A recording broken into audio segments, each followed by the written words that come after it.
अंदर थे एफसीआई में जैसा कि बताया, फिर ये सिविल सर्विस का क्रेज़ कहाँ से स्टार्ट हुआ? तो बैकग्राउंड देखिए तो साइंस के अंदर रहा, जी, फिर साइंस के बाद और बात करें ऑप्शनल सब्जेक्ट के अंदर आपने ज्योग्राफी चूज़ जी, किया जहाँ तक कि मुझे जी, जानकारी है। जी। तो इन दोनों के बीच में काफ़ी संघर्ष की जो बात आती है, साइंस का बैकग्राउंड होने के बाद में आर्ट्स की फैकल्टी के अंदर वो सब्जेक्ट चूज़ करना, तो कई कठिनाइयों का दौर जो आया होगा उसके बारे में अगर बात करें चर्चाओं की आप स्टूडेंट रहे, स्टूडेंट लाइफ़ की जो चर्चा करें, जिस तरह से मत्स्य यूनिवर्सिटी के अंदर छात्रों के लिए आपने जो लड़ाई लड़ी, संघर्ष किया, जहाँ तक अखबारों में भी सुर्खियों के अंदर रहे, मुंडन तक करवाया और अब जो कलेक्टर के पद के ऊपर जो कि बड़ी पोस्ट है, उसको लेकर के छात्रों के और उसको किस नज़रिए से देखते हो आप? कि ले हम पाट गए न्यारे, ले हमने छोड़ दी कश्ती, ले हम आगे किनारे। कई डाल की मस्ती छोड़ दी, ले हमने अपनी हस्ती छोड़ दी।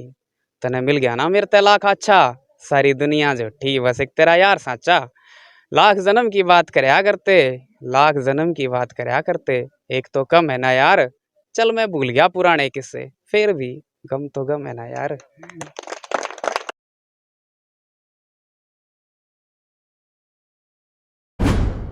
वो कहते हैं ना कि मंजिल अगर ठान ली तो कुछ भी मुश्किल नहीं है और इसको कर दिखाया है जतिन कुमार ने जो कि अलवर का जो नाम रोशन किया है और संघर्ष की बात ये रही कि जो स्टूडेंट मत्स्य विश्वविद्यालय के अंदर संघर्षरत रहा और आज जो भारत की सबसे बड़ी परीक्षा सिविल सर्विस यूपीएससी के अंदर उन्होंने 364वीं रैंक प्राप्त की है और आज हमारे साथ में जुड़ गए हैं उनसे बात करवाते हैं आपसे जतिन भाई सबसे पहले तो आपको बहुत बहुत बहुत बहुत शुभकामनाएं। बहुत बहुत धन्यवाद जी, बहुत बहुत धन्यवाद आप। जतिन भाई आप पहले नौकरी के अंदर थे जी एफसीआई जी में जी। जैसा कि बताया, फिर ये सिविल सर्विस का क्रेज कहाँ से स्टार्ट हुआ?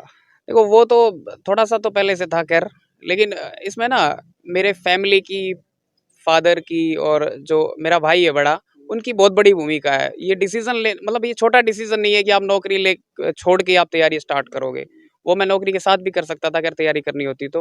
लेकिन ये एक बड़ा डिसीजन था कि मेरे को नौकरी भी छोड़नी है और तैयारी भी करनी है। तो इसमें घर वालों का बहुत ज़्यादा सपोर्ट रहा है मेरा। जैसे कि आपका बैकग्राउंड देखें तो साइंस के अंदर रहा, जी फिर जी साइंस के बाद और बात करें ऑप्शनल सब्जेक्ट के अंदर आपने ज्योग्राफी चूज़ जी किया जहाँ तक कि मुझे जी जानकारी है। जी। तो इन दोनों के बीच में काफ़ी संघर्ष की जो बात आती है, साइंस का बैकग्राउंड होने के बाद में आर्ट्स की फैकल्टी के अंदर वो सब्जेक्ट चूज़ करना, तो कई कठिनाइयों का दौर जो आया होगा उसके बारे में बताइए? ये मैंने 2017 में मैं एफसीआई ज्वाइन किया मैंने। उसके बाद वो साइंस से लिंक सारा खत्म हो गया। 2019 में मैंने इसी यूनिवर्सिटी में ज्योग्राफी से एमए का फॉर्म भरा था। यहीं से मैंने ज्योग्राफी में एमए किया है। तो ज्योग्राफी से थोड़ा-सा कनेक्टिविटी हो गई थी। बाकी पढ़ा तो सब कुछ अभी है। यूपीएससी के टाइम पे ही सब कुछ पढ़ा है। क्योंकि आपको पता है कॉलेज में एग्ज़ाम कैसे होते हैं। वो वही वाला मैंने किया है। तो ये जो पढ़ाई करी है ज्योग्राफी की वो सब मैंने यहीं पे मतलब यूपीएससी के टाइम पे करी है। वो खुद से ही करी है, किसी कोई कोचिंग कोई मतलब किसी से कोई ना तो मेरे को कहीं से गाइडेंस मिला है, ना मैंने कहीं कोई कोचिंग की है, ना मैंने कोई किताब पढ़ी है। मतलब सब इंटरनेट से, यूट्यूब से खुद के नोट्स बना के किया है। खुद से किया।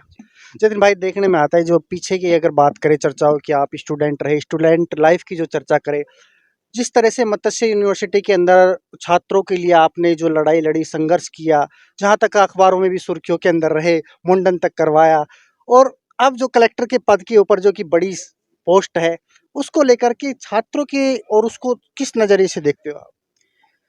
देखिए, जो छात्र जीवन है ना, उसमें एक मतलब आप जिस कैंपस में जाते हैं, तो वहाँ पर संघर्ष होता है क्योंकि जो एडमिनिस्ट्रेटिव सिस्टम है हमारे कॉलेज का, हमारी यूनिवर्सिटीज़ का, वो अभी ठीक है नहीं, सबको पता है वो।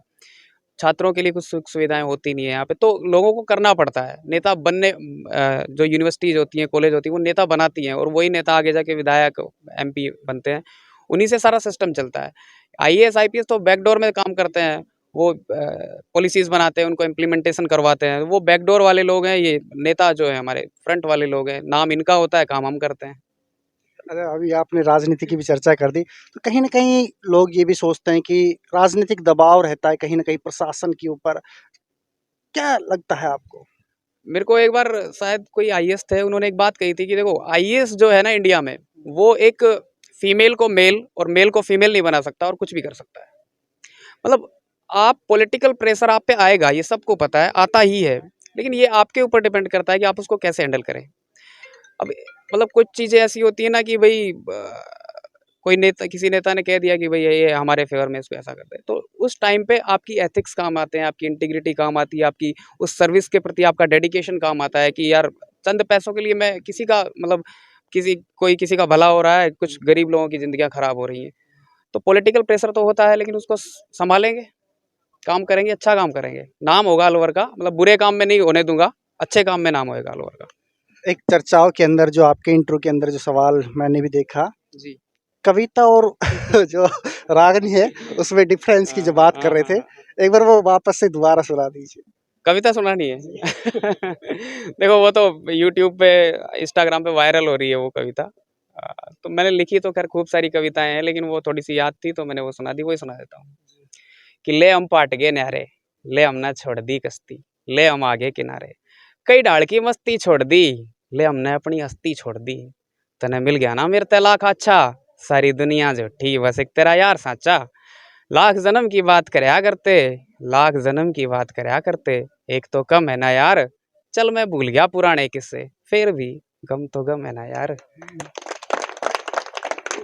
बहुत बहुत धन्यवाद। तो ये थे हमारे साथ में जतिन कुमार, जिन्होंने यूपीएससी परीक्षा के अंदर 364वीं रैंक प्राप्त की है और पूरे अलवर क्षेत्र का नाम रोशन किया। सबसे बड़ी बात कि जिस विश्वविद्यालय के अंदर जिन्होंने संघर्ष किया और आज उस विश्वविद्यालय के अंदर आए हैं, स्वागत किया है छात्रों ने, और उनका कहना है कि जिस तरह से उन्होंने संघर्ष किया, आगे भी छात्रों के लिए संघर्ष करते रहेंगे, किसी भी तरह से पीछे नहीं हटेंगे। और जो प्रशासनिक सेवा के जो दायित्व हैं, उनको बड़ी कर्तव्य निष्ठा के साथ में निर्वहन करते हुए अपने पद का निर्वहन करेंगे। लगातार आप देखते रहिए वॉइस ऑफ प्रतिज्ञा विक्रांत।